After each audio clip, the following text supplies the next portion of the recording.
welcome to The Tonight Show and the week that everyone wants to go away. Seriously, can we just skip this week? I mean, no one wants this week. If 2020 was a week, this would be it. We don't want this week. Let's get to the news and jokes. Well, guys, we're almost there. We made it to the night before the election. Seriously, I haven't felt this stressed out since literally every day since March. That's right, it's election eve, and everyone is nervous. President Trump's going to spend all night waiting for Vladimir Putin to come down the chimney.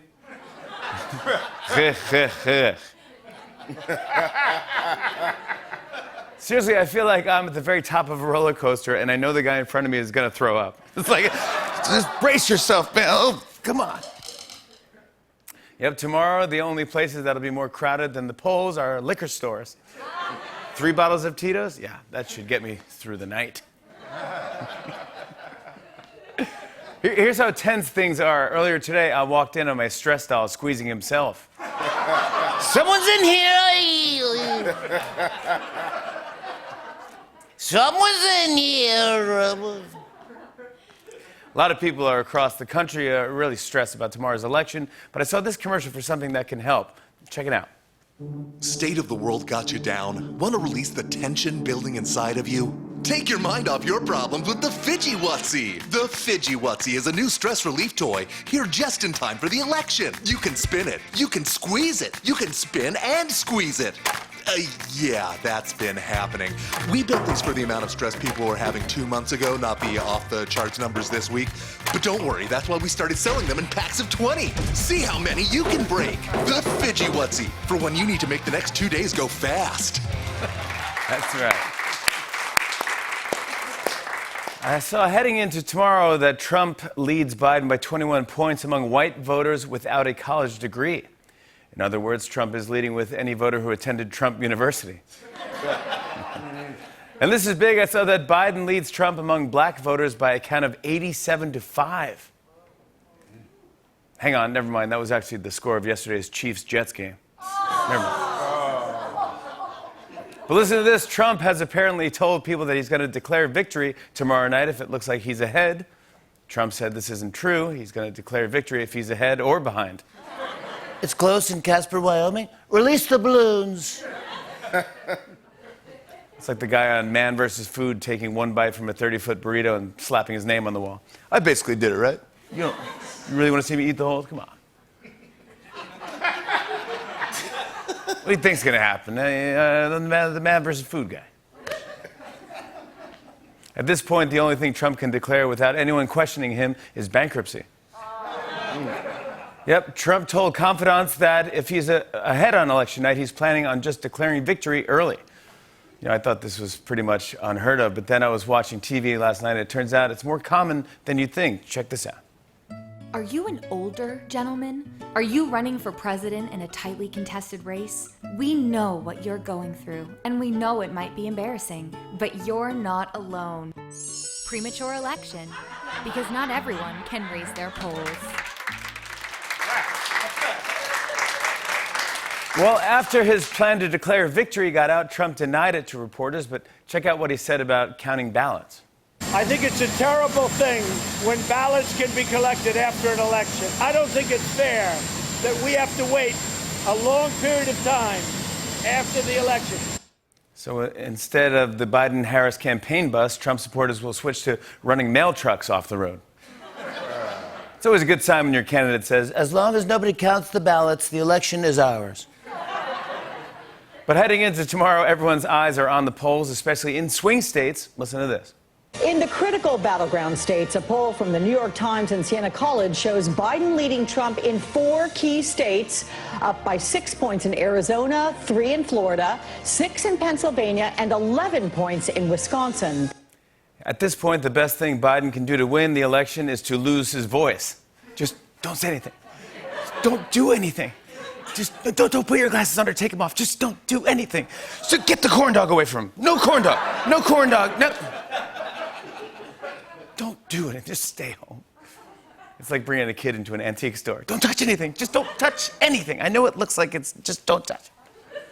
Of course, Trump is trying to do whatever he can to turn things around. He's been holding rally after rally across the country. Check it out. 14 states between Saturday and today. They are focused on Pennsylvania. Trump will spend the entire day on the road holding 5 rallies. His final one late tonight in Michigan. That's also where he held his final rally back in 2016. Yep, he wants everything to be the same as 2016. That's why Trump spent half the rally doing the mannequin challenge.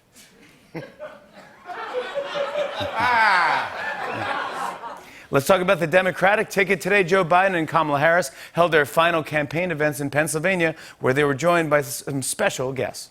Joe Biden will be in Pittsburgh today, accompanied by Lady Gaga. Senator Kamala Harris will be over in Philadelphia with John Legend. The Democrats obviously hoping that some star power will add some attention to their campaign. Yeah, Lady Gaga in Pittsburgh makes sense. I mean, her dresses have single-handedly kept the steel industry in business. Backstage, Biden was like, say, do you ever tour with a fella named Whistling Frank? Played the spoons? Back in Washington, everyone is on edge about tomorrow, and at the White House, they're beefing up security. Look at this. Less than 24 hours before the big day, there is a non-scalable fence expected to go back up around the White House today. At this point, I'm not sure if Trump's trying to keep protesters out or keep himself in. Oh, and this is making a lot of news. At a rally last night in Florida, the crowd started chanting, "Fire Fauci." And Trump had a very interesting response. Take a look. Fire Fauci, fire Fauci, fire Fauci, fire Fauci, fire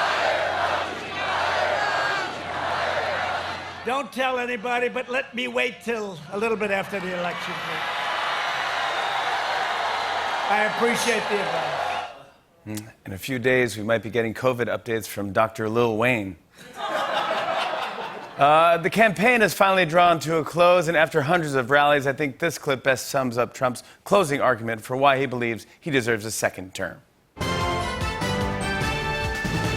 If you're Italian, do you happen to like Christopher Columbus? Christopher?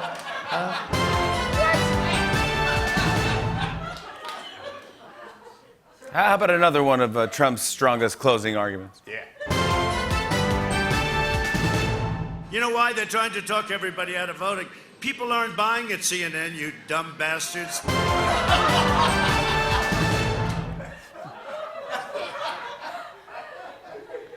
Well, this is a big story. The Biden campaign canceled an event in Texas after a pretty scary incident. Watch this. A caravan of President Trump's supporters surrounding a Biden-Harris bus. The vehicles tried to slow down the bus and also run it off the road. Yeah, great. That was my biggest complaint about this year. It wasn't quite Mad Max enough. Well, speaking of driving, check out what Hertz is doing to help people vote. Hertz, meanwhile, is helping people get to the polls. Starting today as part of its Drive to Vote program, any customer who rents a car for 2 or more days will get a free rental day. Dollar Rental was planning the same thing, but unfortunately all of their cars are active crime scenes.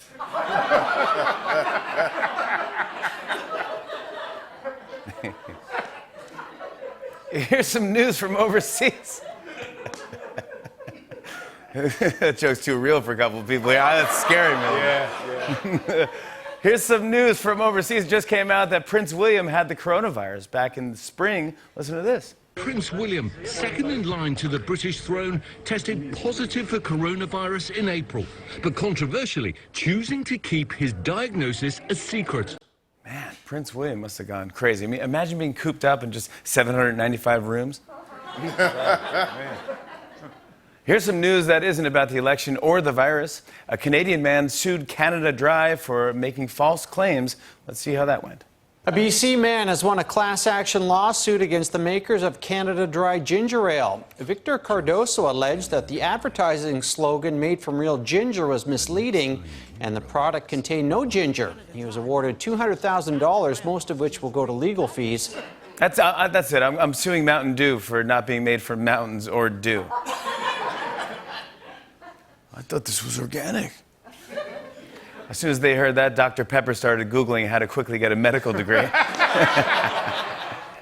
And finally, this is wild. A train in the Netherlands went through a safety barrier and almost fell more than 30 feet, but it was saved by a giant sculpture of a whale tail called, this is the name of the sculpture, Saved by the Whale's Tail. Look at this photo. Look at this thing. I know it's in Europe, but a broken train teetering on a whale's tail is basically what America feels like today. On and on and on. I said, and it's on and on.